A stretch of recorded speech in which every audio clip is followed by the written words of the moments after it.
আল্লাহ রাসূল সাল্লাল্লাহু আলাইহি ওয়াসাল্লাম 1400 বছর পূর্বে বলেছিলেন, হে আমার উম্মত, আখিরি জামানায় এমন একটি সময় আসবে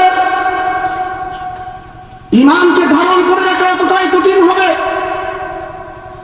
হাতের মধ্যে জ্বলন্ত কয়লা রাখা যতটা কষ্টদায়ক হবে, এর চেয়ে বেশি কষ্টদায়ক হবে নিজের ঈমান আব্রুত হেফাজত করে রাখা।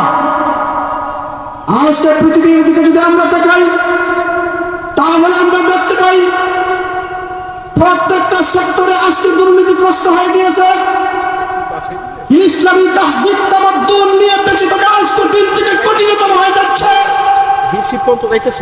আজকে মুসলমানদের সন্তানদেরকে কিভাবে সমকামিতায় আগ্রহী করে তোলা যায় সেই প্রচেষ্টা করা হচ্ছে। সংগ্রামী উপস্থিতি, আপনারা জানেন বাংলাদেশের শিক্ষা কারিকুলাম পুস্তক রচনা করে এনটিআরসি কর্তৃপক্ষ।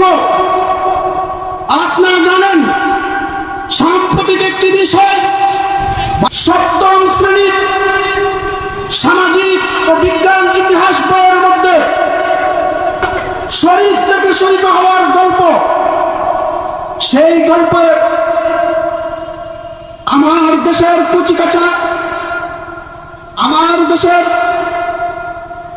মননশীল চিন্তা চেতনাকে উৎরে দেওয়ার জন্য, সমকামিতায় লিপ্ত করার জন্য শিক্ষক নামের কুশিক্ষকরা বাংলাদেশকে আমেরিকা ইউরোপের কালচারে রূপান্তর করার প্রচেষ্টা করছে। আমি আজকে এই মডেল মাদ্রাসার তাফসীরুল কুরআন মাহফিল থেকে হুঙ্কার দিয়ে জানাতে চাই, ওই সকল জারজদেরকে হুঁশিয়ার করে বলতে চাই, বাংলাদেশ 90% মুসলমানের দেশ। এই দেশের মধ্যে ইউরোপের কালচার, আমেরিকার কালচার, সমকামী কালচার বাস্তবায়ন হতে দেয়া যাবে না, যাবে না। আপনারা সতর্ক হয়ে যান। বাংলাদেশের ব্র্যাক ইউনিভার্সিটির একজন শ্রদ্ধা শিক্ষক আসিফ মাহতাব স্যার, যখন উনি চরমুনাই পীর সাহেবের জাতীয় শিক্ষক ফোরাম আয়োজিত ঐতিহাসিক কনফারেন্সের মধ্যে সপ্তম শ্রেণীর সামাজিক বিজ্ঞান বইকে হাতে নিয়ে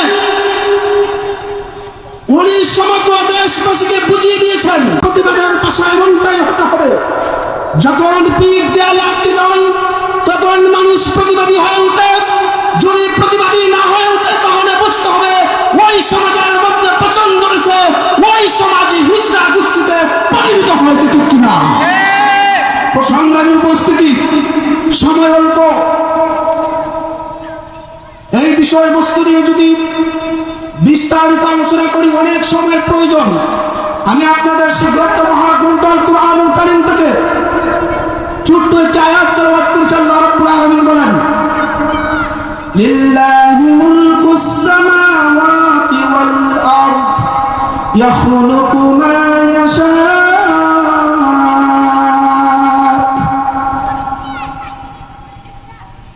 এই জগতের বাদশা হলেন মহান আল্লাহ রাব্বুল আলামিন। আসমান জমিন সব কিছু আমার আল্লাহ রাব্বুল আলামিন সৃষ্টি করেছেন। আল্লাহ তাআলা বলেন, ইয়াখলুকু মা ইয়াশা, আল্লাহ যা ইচ্ছা করেন তাই সৃষ্টি করতে পারেন। অতঃপর আল্লাহ রাব্বুল আলামিন বলেন, ইয়াহাবু লিমান ইয়াশাউ ইনাসাও ওয়া ইয়াহাবু লিমান ইয়াশাউ যুকুর। আল্লাহ রাব্বুল আলামিন কন্যা সন্তান দান করতে পারেন, আল্লাহ রাব্বুল আলামিন ছেলে সন্তান দান করতে পারেন।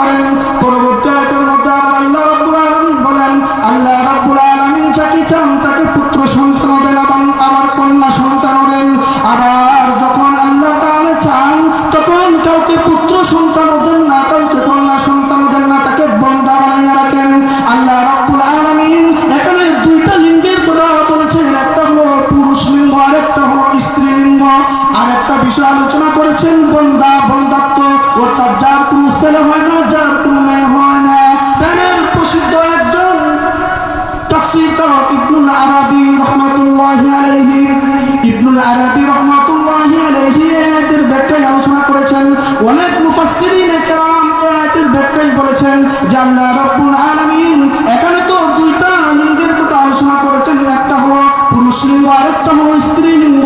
তাহলে যারা পুরুষ না স্ত্রী না সেই বিষয়টা তো আল্লাহ রাব্বুল আলামিন এখানে আলোচনা করেন নাই। ওই সকল আলোচকদের উদ্দেশ্যে এখানে জবাব দিয়েছেন সেই তাফসীরে ইবনুল আরবী রাহমাতুল্লাহি আলাইহি জবাব দিয়েছেন আল্লাহ রাব্বুল আলামিন আমার তেলাওয়াতকৃত আয়াতের মধ্যে যে অসীম কুদরতের আলোচনা করেছেন। আল্লাহ তাআলা বলেন লিল্লাহি মুলকুস সামাওয়াতি ওয়াল আরদ ইয়াখলুকু মা ইয়াশা।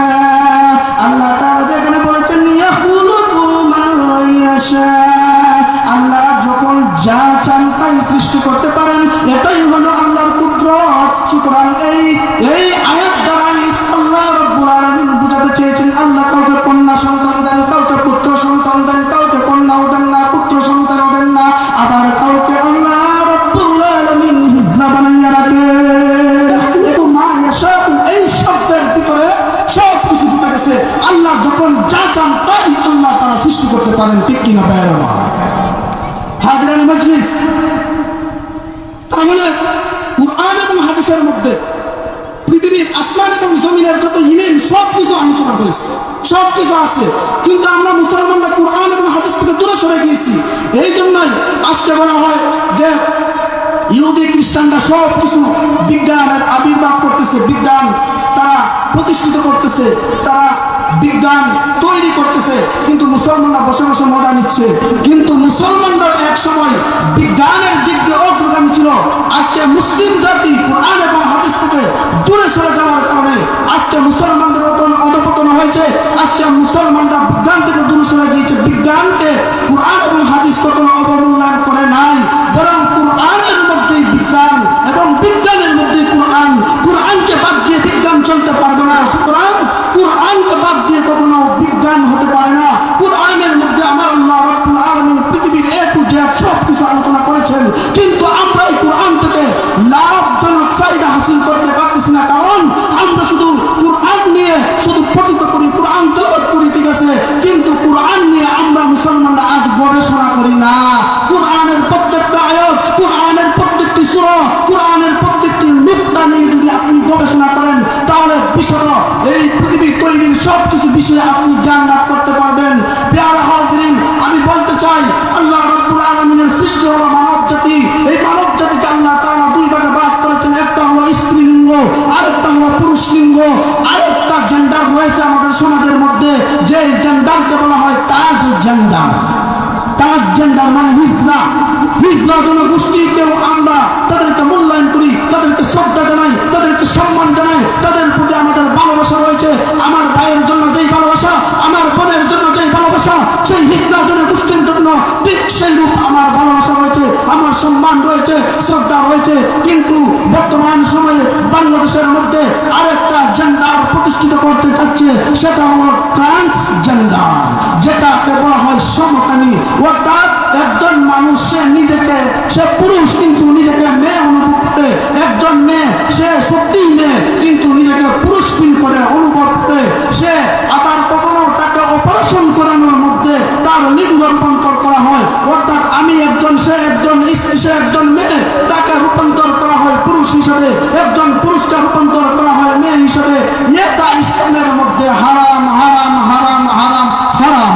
সুতরাং আমরা এই সরকার বাহাদুরকে জানিয়ে দিতে চাই, বলতে চাই, মাননীয় সরকার, বাংলাদেশ 90% মুসলিম কান্ট্রি, এখানে 92% মুসলমানের বসবাস। সুতরাং এখানে ইউরোপের কালচার, আমেরিকার কালচার বাস্তবায়ন হতে দেওয়া হবে না। বাংলাদেশের মুসলমানরা জাগ্রত হয়ে গেছে, বাংলাদেশের মুসলমানরা আর গুটি নাই। সুতরাং সেই পাঠ্য পুস্তক প্রণয়নকারী এনটিআরসি কর্তৃপক্ষকে আমি আহ্বান জানাতে চাই, আপনারা আপনাদের পাঠ্য পুস্তককে যে ভুল হয়েছে সেই ভুলগুলো শুধরে নিন। আমাদের মুসলমানদের সন্তানদেরকে আপনারা সমকামিতা উজ্জীবিত করবেন না। আরেকটা বিষয় জানিয়ে দিতে চাই, সেই ব্রাক ইউনিভার্সিটিকে, সেই ব্রাক ইউনিভার্সিটি বাংলাদেশের প্রতিটা অঞ্চলে, বাংলাদেশের প্রতিটা সেক্টরে আজ সুদের ঘুষের রমজমা ব্যবসা করেছে ব্রাক। এই ব্রাককে বয়কট করতে হবে। এই ব্রাক তাদের সুদূর প্রসারী চিন্তা হলো বাংলাদেশের মধ্যে কিভাবে সমকামিতা বাস্তবায়ন করা যায়।